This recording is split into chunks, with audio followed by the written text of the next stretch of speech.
Seeing is believing. Dharma Talks by Sayadaw U Nyanabhasa. Talk 1, on meditation. Close your eyes. These are pasada, kamic eyes, made by kamic results, that is, sensitive matter. Except for physical form, they cannot see anything.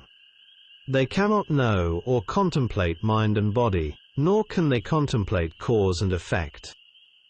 They cannot discern the characteristics of arising and falling, the knowledge of disenchantment in all formations, nor the ending of formations and the path knowledge.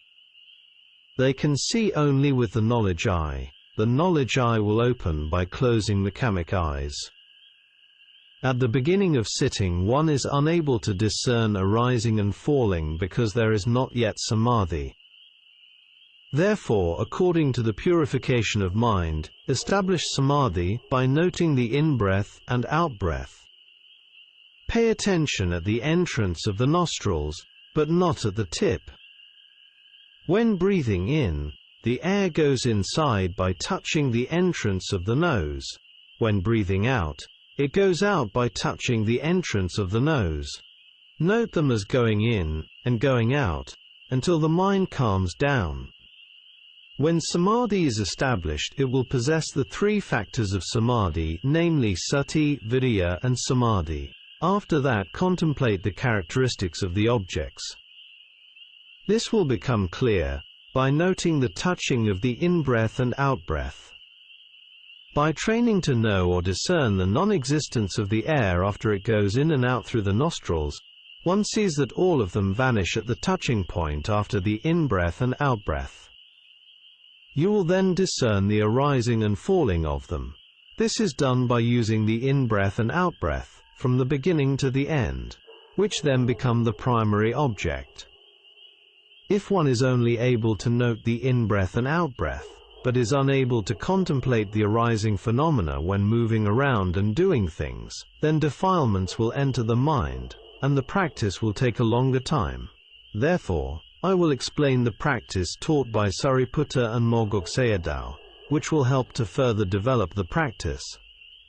Kayam imam sammasata parijanata punapunam, kaya sabhavam disvana, dukkha santam karisata.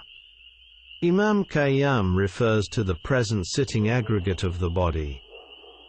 At the time of moving, it is the moving khandha.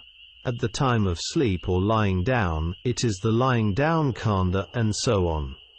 Sammasata means observing with knowledge. This meditation is taught by Sariputta and supported by the Buddha. According to the texts, it relates to the 5 khandhas. In daily life, this is experienced as the eyes, ears, nose, tongue, body, and mind. These are called the 6 sense bases, and are also known as the extension of the rounds of existence. We should read or listen to the Buddha's teachings attentively, because through contemplation we can understand their profundity and essence. This body aggregate is fixed with 6 clear, mirror-like doors. If you see physical form with the eyes, contemplate it as seeing consciousness. After its seeing, it passes away. You have to watch and observe it at the place where it arises. Mogok Sayadaw said that if you do not discern it, then you did not truly watch and observe it.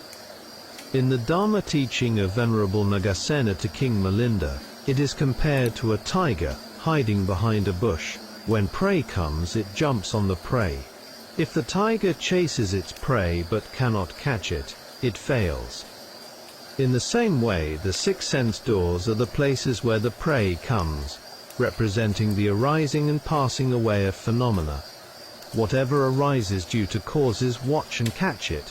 Just observe it when it arises as arising, and when it vanishes as vanishing. Therefore, the task of insight practice is the task of observing, that is the contemplation of impermanence. It is the task of watching one's own death. Watching other people's death is samatha. One seeing consciousness, hearing consciousness, and so on. These are one's own death. You can see them only while you are still alive. When you die, you will not see them. Therefore, you must have good sati, with good health, while still alive, in order to discern them. Parijanata punapunam means watching and contemplating again and again. This repeated contemplation is one of the important factors for development. During the period of sitting, most phenomena arise at the body and mind. Sounds arise at the ear, smells arise at the nose. Insight, or vipassana, means development through repeated and frequent contemplation. Only through such repeated observation will the latent defilements gradually become thinner and thinner, and eventually be cut off. During the contemplation of impermanence, one must actually discern phenomena, and contemplate them as arising and falling. You cannot merely recite them without seeing them. Only by discerning them with one's own knowledge do they become visible here and now. After some time the shape and form of the body disappear. Only the nature of arising and passing away is seen. Through one's own knowledge, only the intrinsic nature appears. Wrong view falls away through contemplation. Mogok Sayadaw gave an example for this. If you hold a cup of water, and tilt it slightly up and down, then straighten it again, and repeat this again and again, your attention is only on the tilting and straightening phenomena, and you are no longer aware of the water in the cup.